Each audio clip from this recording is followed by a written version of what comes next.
And what's a reasonable margin? I don't know. But the important question to see, I checked into the Marriott Hotel here on Tuesday, and I was traveling with Heather Lutzy. Who here went to her seminar yesterday? Wasn't she fabulous? Would you agree by applause? Was she great? Yeah, she did a super job.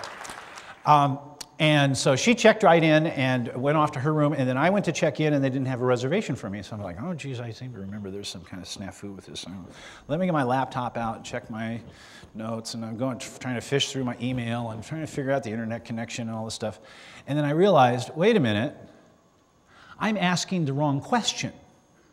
The question isn't, where's my reservation? Which hotel should I be at? The question is, do you have availability? Because when I'd originally tried to get a reservation at the Marriott, they said they were full, and so I had a reservation at the Hilton instead. And he said, yeah, we have availability. I said, well, great. Then give me a room, boy. And I realized that I was just, how many times does that happen? You're just asking the wrong questions. So the question isn't whether or not you're too expensive. The question is, what is a reasonable margin, and what reasons can you offer to justify the prices and the margins that you earn? Now, another important question is, who decides? If you're discounting, who decides what's a reasonable margin? The customer does. And so you just lost control of your business right there. You don't own it anymore. Now the customer owns it. Who controls your pricing? Is it your internal team? Is it your sales manager? Is it you personally if you're the owner? Is it your accountant? Or are your salespeople free to negotiate prices on the street? If so, do you pay them in a way that's consistent with that strategy? Because that can work for you depending on your business model. We'll talk about that later too. But you better have a very, very good reason to justify your price. And most salespeople don't even do that. They don't even offer a reason why they're discounting. A company in Atlanta just completed a study, 2,500 salespeople. 68% of them would voluntarily cut their price without being asked. What's the clinical term for that? Stupid. Right? Oh, well, normally it's $700, but we can do it for you this week for $500. Oh, yeah. And instantly the customer becomes suspicious. Well, wait a minute. If you guys are so great, then why is it cheap? Why are you giving it away? Hold on. Hold the phone a minute. I can work to your disadvantage just as easily. And you're always, never forget this, you're always training the customer how to buy from you. Write that down. You're always training the customer how they can buy from you. And if you volunteer discounts and bundles and throw in extra services from the get-go, that's what they're going to expect in the future. So what do you say when they ask you to cut your price? They might just say, that's expensive. And this is where most salespeople jump to discounting. Okay. Expensive compared to what? Well, we got another quote from the guys down the street that's 15% less. Oh, okay, we'll match that. Wrong. If they wanted to buy from the guy down the street, they would have already. Why are they talking to you? So instead of defending, being defensive or discounting, you say, yeah, that's right, it is expensive. Whew, this machine that we're running cost us $2 million.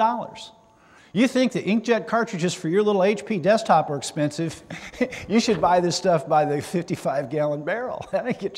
It's expensive. On the other hand, if you compare what we can do with digital technology today to the old days when we had to use film and screens and do all that by hand to get the same effect, it's a fraction of the cost of what it was even 5 years ago or let alone 10 years ago. So it's all a matter of perspective. Or this is my favorite response. We have no argument with those who sell for less. They know best what their product is worth. Yeah. Have some fun with it. Or you might get this one. Well, if you give me 20% off right now, I'll sign the deal right now. Have you had that happen? Right? Well, ask them this question. Do you make that same offer to your customers? No. Well, then why are you asking me to do that? Or why are you so much more expensive than the competition? I love this one. Well, it's because our prices are higher. And then you get to justify why your prices are higher. The quality of materials you're using, the equipment that you have, the technology, your pre-press work, all of that. One of my favorite examples, we were putting together a training program for IBM down at the Disney resort at the Swan and Dolphin, and we were working that out with the sales team there. And we were spending a lot of money with these guys. There was the Disney Institute and this big training thing that we were doing, and probably $250,000 just to put together this meeting over 3 days. And we wanted them to give us the meeting space. And the rep, he puts the cap on his pen, he puts it down on the desk, and he leans forward, he says, "I really wish I could." And he turns around, he points at the security camera. He says, "But the mouse is always watching. And the mouse gets what the mouse wants." Oh, okay, yeah, the mouse. Okay, right. So so we paid it. What are you going to do? I really wish I could. Or here's another way. Well, what do I tell my next customer who calls tomorrow and pays rack rate? What do I tell them? This creates an ethic. I can't just give this away to you. That just wouldn't be ethical. There are people out on the street out there who aren't ethical, but we just don't do business that way. Oh, okay, fine. Or a sign that I saw, a printer in Maine, he says, "Well, it's a lot like buying oats. If you want good, clean oats, you pay a fair price. If you'd be willing to settle for oats which have already been through the horse, well..."